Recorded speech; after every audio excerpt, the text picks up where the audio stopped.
Student, कैसे हैं आप सभी लोग। तो आज के टर्न पे हम लोग एक बहुत ही इंटरेस्टिंग सेगमेंट में काम करने जा रहे हैं, जो कि है एरोमेटिक केमिस्ट्री का। एरोमेटिक केमिस्ट्री में हम कुछ पर्टिकुलर कंपाउंड्स को कंसीडर करेंगे और उनसे रिलेटेड रिएक्शंस के बारे में बात करेंगे। एक बहुत इंटरेस्टिंग पॉइंट आपको बताना चाहता हूं, यहाँ पर आपको plus M, minus M, inductive effect जैसे टर्म जरूर आने चाहिए। एसिडिक स्ट्रेंथ का जो मैंने कॉन्सेप्ट आपको रिकॉल कराया था, उसको भी आप एक बार देख लीजिएगा जाके, और जो मैंने पहले डिटेल में कराया था उसे भी आप चेक कर सकते हैं। तो बहुत इंटरेस्टिंग सेगमेंट है ये। आपको जो इस टर्म में रिलेटेड है वो सारे टर्म डिस्कस किए जाएंगे।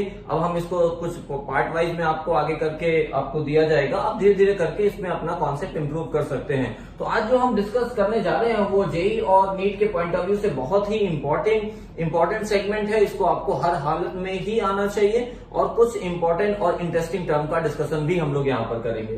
तो चलिए देखते हैं। सबसे पहली बात हम लोग यहाँ पर फिनॉल की करने जा रहे हैं। तो अगर फिनॉल की बात करें तो phenol is also known as, ठीक है, कार्बोलिक एसिड। ये नेम याद रखिएगा, ये आपके लिए जरूरी है, क्योंकि हो सकता है कि वो पूछे कार्बोलिक एसिड से रिलेटेड टर्म आपका यूज करके, वर्ड फिनॉल ना यूज करके कार्बोलिक एसिड यूज कर लिया जाए तो हो सकता है आपके लिए प्रॉब्लम क्रिएट कर दे। तो पहला point, term phenol is also known as carbolic acid and does not react with, ये रिएक्ट नहीं करता है, डज नॉट रिएक्ट विद। देखिए ये बड़ी बात है यहाँ पर, does not react with sodium bicarbonate and sodium carbonate. ऐसी कौन सी खास बात है कि फिनॉल सोडियम बाइकार्बोनेट या सोडियम कार्बोनेट से रिएक्ट नहीं करता। तो मैं आपको एक छोटी सी बात यहाँ पर बताना चाहता हूं, ठीक है, उसको आप एक बार यहाँ पर देखिएगा तो आपको ज्यादा बेहतर समझ में आएगा। रिएक्शन का जो कॉन्सेप्ट होता है, एक ट्रिक याद रखिएगा। ट्रिक ये है हमारी कि हम इस तरीके, आपने एक टॉपिक पढ़ा है मोल, इसी को आप याद रखिए, मोल, ठीक है। आप इतना ही याद रख सकते, चैप्टर है आपका, आपको याद रहना भी चाहिए, ठीक है। अब आपको इसी को हम ट्रिक बना लेते हैं। कैसे ट्रिक बना लेते हैं? आपने इस मोल को लिखा और आपने इसको यहां से ब्रेक कर दिया। अब आप इसी को डिफाइन कर सकते हो, MO को कर सकते हैं मोर एसिडिक, आपने ये डिफाइन किया मोर एसिडिक, और LE को आपने डिफाइन कर दिया लेस एसिडिक। तो हम ये बात यहां पर डिफाइन कर रहे हैं। तो अब इसका क्या मतलब है, आपने ये क्यों लिख दिया मोर एसिडिक और लेस एसिडिक? जो रिएक्शन ट्रेंड होता है हमारा, रिएक्शन हमारी मोर एसिडिक से लेस एसिडिक के टूवर्ड्स जाती है, अब ये बात आपको आनी चाहिए। अगर आपको ये नहीं आता है तो प्रॉब्लम करेगा। अब जरा देखिएगा, एक टर्म यहाँ पे और इन्वॉल्व कराते हैं, ये आप समझ गए होंगे क्यों नहीं हो रहा है। मैं उसी बात को यहाँ पर आपको कंफर्म करा रहा हूं, चेक करिएगा। हम यहाँ पर ये लिखते हैं, जैसे हमने रिएक्शन लिखी फिनॉल की, हमने फिनॉल कंसीडर किया, फिनॉल हम रिएक्शन करा रहे हैं, 3 आपने या मान लीजिए 4 ले लिया।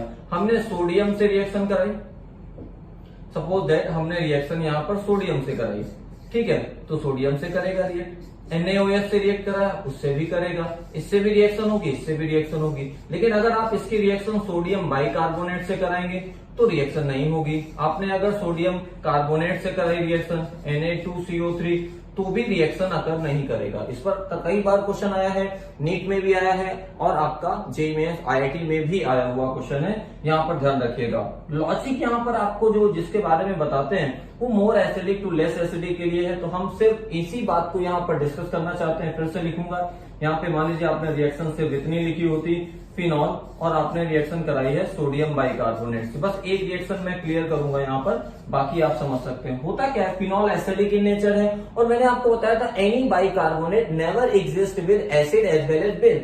तो होता क्या है, एसिड की अपनी टेंडेंसी होगी, एसिड इनको अपना H दे देगा, और जैसे ही इनको H मिलेगा, दिस वन कन्वर्टेड इनटू, यहाँ पर H2CO3 में कन्वर्ट हो जाएगा। और आपने ये डिफाइन किया, हमारा जो ये आपने मेंशन किया था ये फिनॉल का, आप ये मेंशन कर सकते हो O-Na+, हम ये करके आ जाएंगे।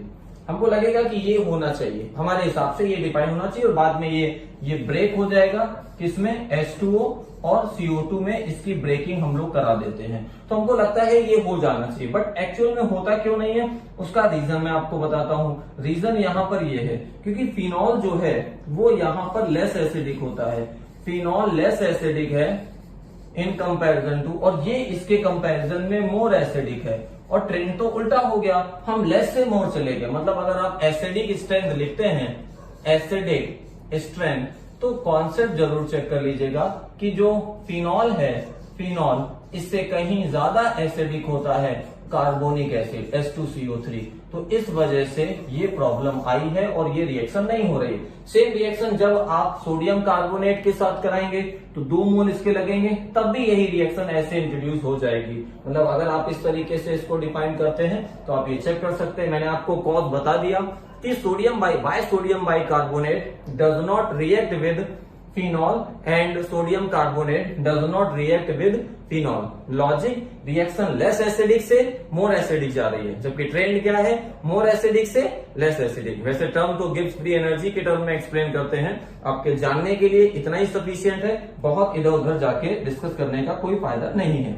चलिए अब हम इसके बाद ये देखिए, ये एक प्रैक्टिकली पॉइंट है। फिनॉल का टेस्ट अगर आपको करना है कि गिवन कंपाउंड इज फिनॉल, तो फिनॉल पे आप फेरिक क्लोराइड न्यूट्रल आप ले लीजिए और वायलेट कलर का कॉम्प्लेक्स बन जाएगा, जो कि कंफर्म करता है टेस्ट ऑफ फिनॉल।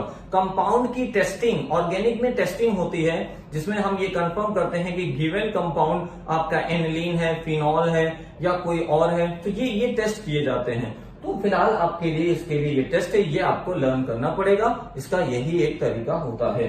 चलिए अब हम कुछ और बातें करते हैं यहाँ पर, जो कि बहुत इंटरेस्टिंग है, और वो है यहाँ पर फिनॉल से रिलेटेड रिएक्शन की। अगर बात फिनॉल से रिलेटेड रिएक्शन की जाए तो सबसे अच्छी बात ये होती है कि अगर आप जिंक से करा रहे हैं, दिस इज रिडक्शन, ये रिडक्शन रिएक्शन है, this one is called reduction reaction. ये रिडक्शन रिएक्शन को डिफाइन करता है। क्यों?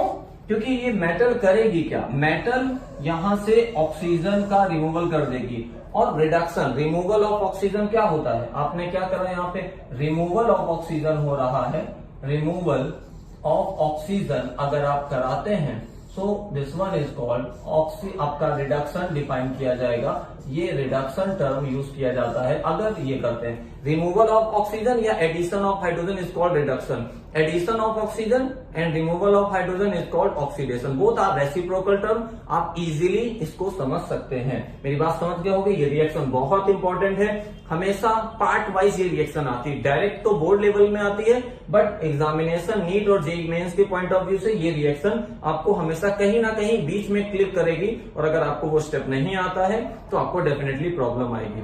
Is it clear? Now next आते हैं हम लोग, इसके बाद की बात करते हैं जो हमारा अगला है। अब देखिएगा यहाँ पर हमने फिनॉल पे ब्रोमिनेशन कराया, एक बार ऐसे एक बार ऐसे, और दोनों में फर्क क्या है, इसमें ऑर्थोब्रोमोफिनॉल है, इसमें पैराब्रोमोफिनॉल है। मान लीजिए अगर हम यहाँ पर नाम लिखते हैं ऑर्थोब्रोमोफिनॉल, नाम में अभी कुछ बहुत विशेष रखा नहीं है, आपको नेम तो वैसे भी आ जाते हैं। और second one is parabromophenol. Now the important thing is कि आपने ये तो करा रहे हो, ब्रोमीन दोनों में ही है, अटैक दोनों में ही ब्रोमीन में हो रहा है, लेकिन यहां पर क्या हो गया, 1 2 3 4 5 6, आप यहां पर डिफाइन करोगे 2, 4, 6 ट्राई ब्रोमो फिनॉल।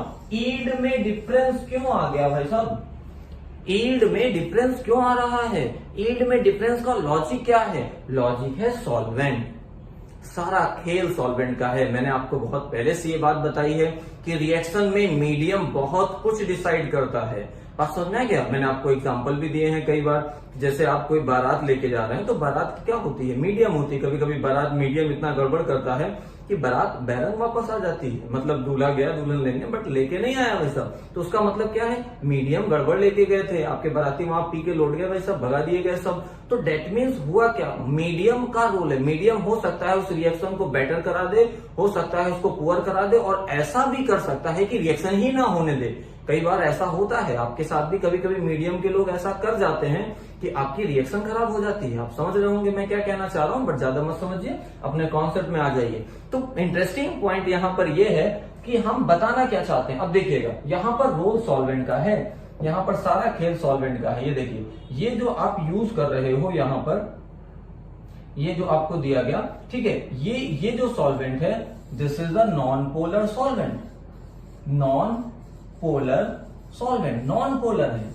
और वाटर कैसा सॉल्वेंट है, water is a polar solvent, ठीक है, water is a polar solvent, water polar solvent होता है हमारा।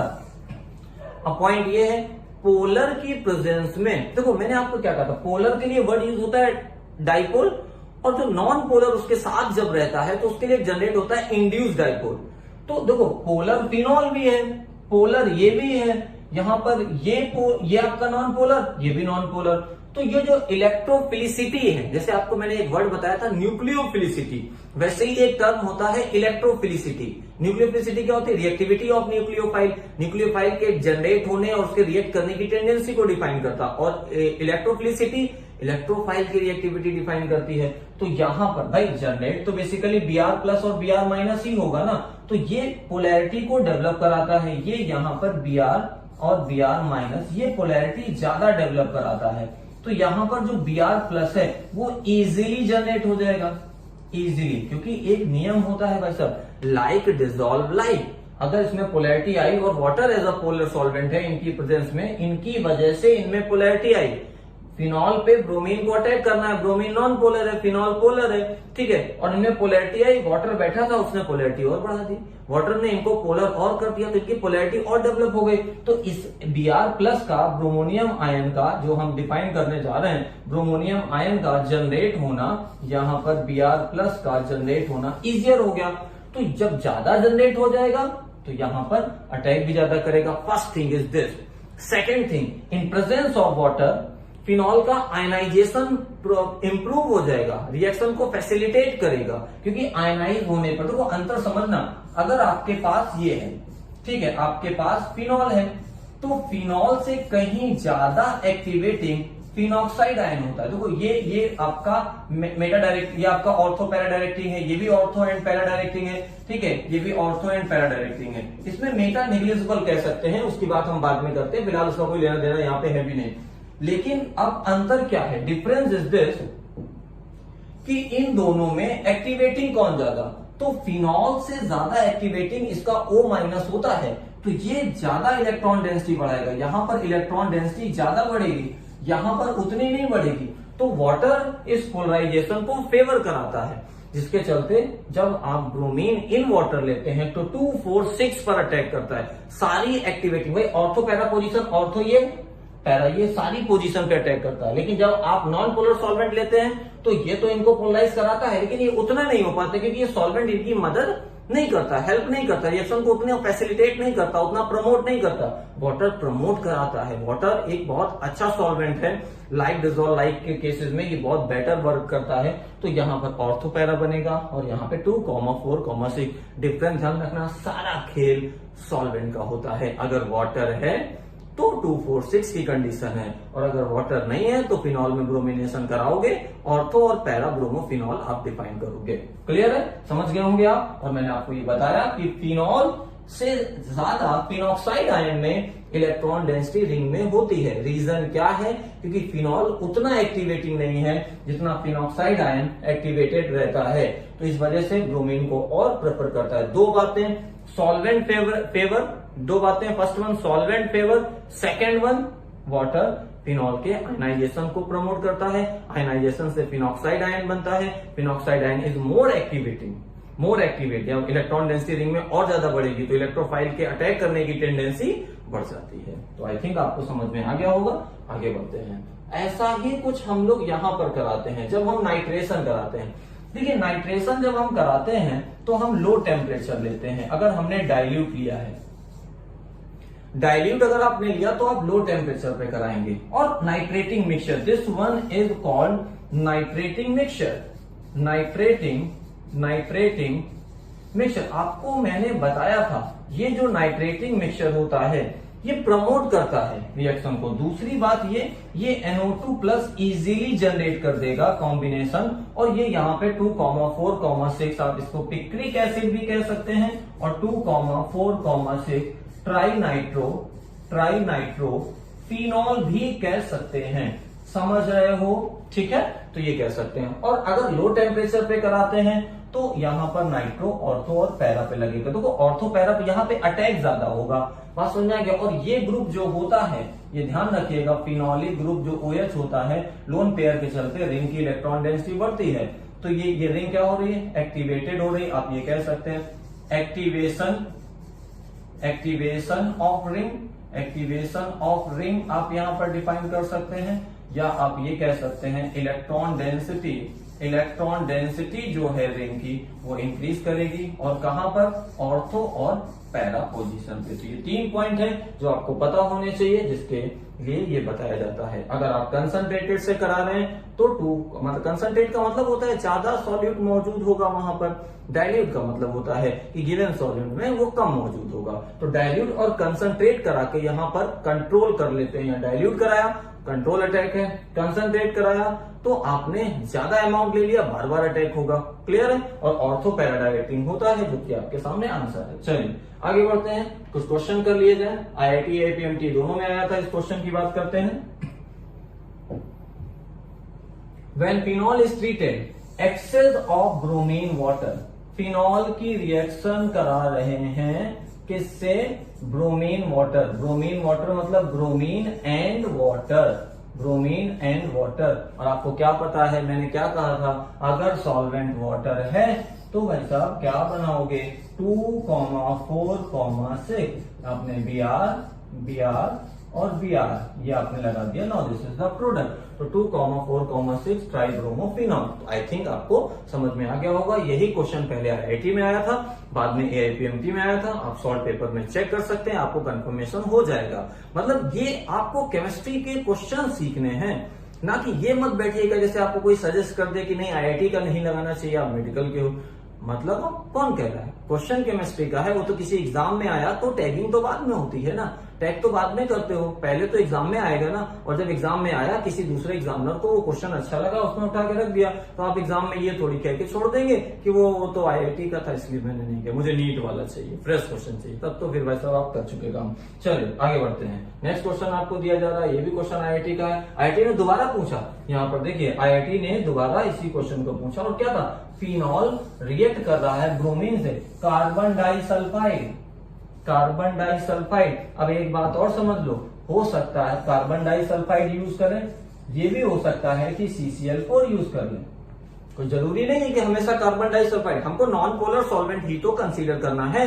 तो इतना दिमाग लगाने की क्या जरूरत है, नॉन पोलर होना चाहिए। पोलर नॉन पोलर मैंने आपको बहुत अच्छे से सिखाया है, तरीके भी आपको पता है, आप उससे आइडिया लगा सकते हैं। अब बात ये आती है, अगर आपने ये लिया तो 2,4,6 नहीं बनेगा। ऑर्थो और पैरा का केस यहाँ पर डिफाइन होता है। इज इट क्लियर, समझ रहे होंगे कैसे करते हैं। चलिए अगले क्वेश्चन पे आते हैं। यहाँ पर डिफाइन करते हैं, among the following 4 compound phenol, metanitrophenol, methylphenol, ये आपको दिए गए। अब जरा मेरी बात समझना यहाँ पर, इस क्वेश्चन में एक तो फिनॉल दिया जा रहा है, ठीक है, आपको एक दिया गया फिनॉल, समझिएगा पहला हमारा फिनॉल है, दूसरा फर्स्ट हमारा ये है, सेकंड हमारा ये, बहुत ध्यान से समझना, मैं लिख रहा हूं यहाँ पर, ठीक है। मेथिल फिनॉल आपको दिया गया, आपने OH डिफाइन किया, ठीक है, आपको ये दिया जा रहा है मेथिल फिनॉल, आपने ये मेंशन किया। आप थर्ड वन आप यहाँ पर लिख रहे हो, ठीक है, आपको ये दिया गया। नाउ मेटानाइट्रोफिनॉल एंड फोर्थ वन आप यहाँ पर लिखते हो पैरानाइट्रोफिनॉल, आपके सामने यही। अब जरा एक बात और, एसिडिक स्ट्रेंथ में एक कॉन्सेप्ट चलता है और वो ये है, ये सभी को आना चाहिए। एसिडिक स्ट्रेंथ जो होती है, एसिडिक स्ट्रेंथ आप जब डिफाइन करते हो तो डायरेक्टली प्रोपोर्शनल टू -i और इनवर्सली प्रोपोर्शनल टू +i और एंड -m एंड +m, इस पर चलता है। ये एसिडिक स्ट्रेंथ का कॉन्सेप्ट है। आपको इंडक्टिव इफेक्ट आना चाहिए, आपको मेसोमेरिक इफेक्ट आना चाहिए, तब ऐसे क्वेश्चन ऑपरेट कर सकते हैं। देखो यहाँ पर नाइट्रो ग्रुप जो है, इस पर -i होता है और -m होता है। मेटा पोजीशन पे सिर्फ आपका इंडक्टिव इफेक्ट वर्क करता है। यहाँ पर आप इनके लिए डिफाइन करेंगे तो ये हाइपर कॉन्जुगेशन डिफाइन करेंगे, हाइपर कॉन्जुगेशन, या और +i भी कह सकते हैं। यहाँ पर कोई इफेक्ट नहीं है, तो प्लस वाला एसिडिक स्ट्रेंथ कम करेगा, माइनस वाला बढ़ाएगा। इसमें 2 इफेक्ट वर्क कर रहे हैं, तो this one is more acidic, तो फोर्थ सबसे ज्यादा एसिडिक होगा, क्योंकि -i भी है और -m भी है। मेटा पोजीशन पे मीजोमेरिक इफेक्ट वर्क नहीं करता है। ये मैंने आपको बहुत पहले से बताया, मेटा पोजीशन पे mesomeric effect is not working. Clear है? तो आपने डिफाइन किया, और जैसे ही आप फोर्थ देखोगे वैसा एक ही आंसर है, क्योंकि यहाँ पे ऐसे होता है। क्लियर है? समझ गए होंगे कैसे किया जाता है। चलिए आगे बढ़ते हैं, अगला क्वेश्चन करते हैं। ये बहुत इंटरेस्टिंग क्वेश्चन है, ये जेईई मेंस में भी आया है, नीट में भी आया है।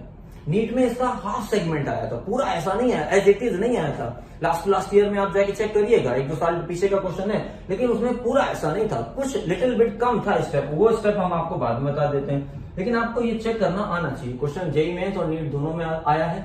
फिनॉल इज डिस्टिल्ड विद, आपसे कह रहा है distilled with zinc dust. Question जरा समझिएगा, ठीक है, क्वेश्चन जरा समझिएगा। Phenol is distilled with zinc dust followed by Friedel craft. देखिए फ्रीडल क्राफ्ट भी आ गई। एल्काइलेशन विद प्रोपिल क्लोराइड, अब जिनको फ्रीडल क्राफ्ट नहीं आती वो तो यही प्रांत याद देंगे, ठीक है। इन AlCl3 आपको दिया जा रहा है AlCl3 के प्रेजेंस में। इसके बाद जब B बन गया तो oxidise in presence of air. Air का मतलब ऑक्सीजन से होता है, एयर का मतलब ऑक्सीजन से होता है। अब जरा देखिएगा यहाँ पर इस पूरे क्वेश्चन का रूपरेखा क्या है, आपने ये डिफाइन किया। मैं यहाँ पर लिख रहा हूँ सोल्यूशन, सिंपल है सोल्यूशन। आपने सबसे पहले फिनॉल लिया, फिनॉल पे रिएक्शन कराई जिंक की। जिंक का एक ही काम है, जिंक को ऑक्सीजन दिखेगा लेके भाग जाएगा, ये बन गया बेंजीन। अब बेंजीन ये तो पहले तो हो गया रिडक्शन, ठीक है, पहले तो हो गया रिडक्शन, आपने करा दिया। नाउ इसके बाद आप डिफाइन करते हो, आपने AlCl3 एनहाइड्रस AlCl3 ले लिया आपने, और CH3 propyl chloride CH3 CH2 and CH2Cl।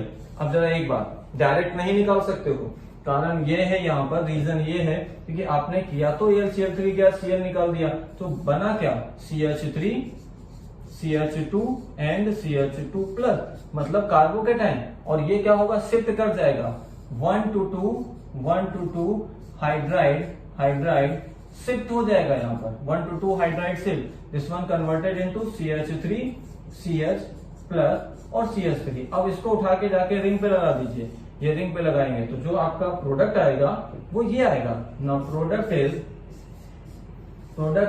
CH, आपने ये डिफाइन किया CH3 आइसोप्रोपिल बेंजीन, इतना आ गया।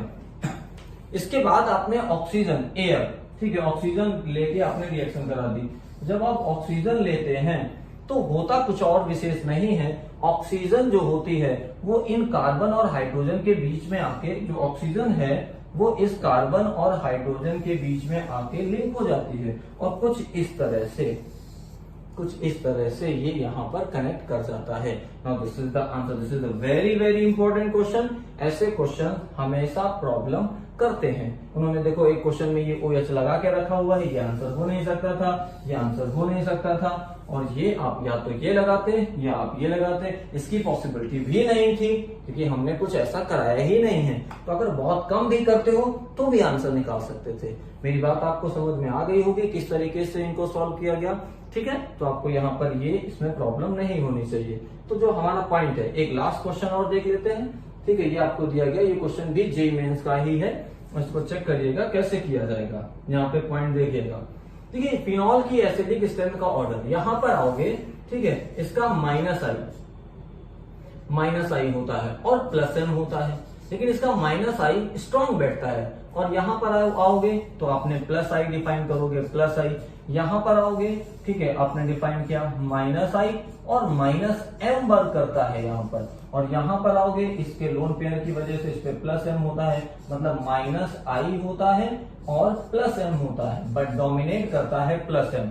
मेसोमेरिक इफेक्ट जरूर पढ़ें, अगर नहीं पढ़ रहे हो तो ये गलत होगा आपके लिए, ध्यान रखिएगा, बहुत गलत ट्रैक पे जा रहे होगे। ऑर्गेनिक के क्वेश्चन शुरू में बहुत ठीक लगते हैं, लेकिन जब एग्जाम में अपने करने की बारी आती है तो हवाई उड़ने लगती हैं। तो ऐसी गलती मत करिएगा, रिवाइज जरूर करिए। Inductive effect, mesomeric effect, hyper conjugation, एक बुकलेट बहुत डिटेल में कराई है मैंने। तो कहने का मतलब यहाँ पर ये है, आपके सामने ये यहाँ इंडक्टिव इफेक्ट डोमिनेट कर रहा है। अब कॉन्सेप्ट तो वही है ना कि एसिडिक स्ट्रेंथ जब आप डिफाइन करने जाते हो तो डायरेक्टली प्रोपोर्शनल टू माइनस आई, ठीक है, और माइनस एम, और इनवर्सली प्रोपोर्शनल टू प्लस आई और प्लस एम। अब जहां पर दोनों हैं माइनस आई माइनस एम, वो सबसे आगे हो जाएगा। सबसे आगे हो जाएगा। तो सबसे आगे कौन सा हो गया? थर्ड। और अगर आपने यही देख लिया तो भी आंसर निकाल ले जाओगे। अब इसके बाद थर्ड के बाद आपका कौन सा आ जाएगा? थर्ड के बाद फर्स्ट आ जाएगा, क्योंकि इसमें माइनस आई डोमिनेट कर रहा है। फिर आपने डिफाइन किया, फिर आपका सेकंड आ जाएगा, फोर्थ आ जाएगा। Now this is the answer.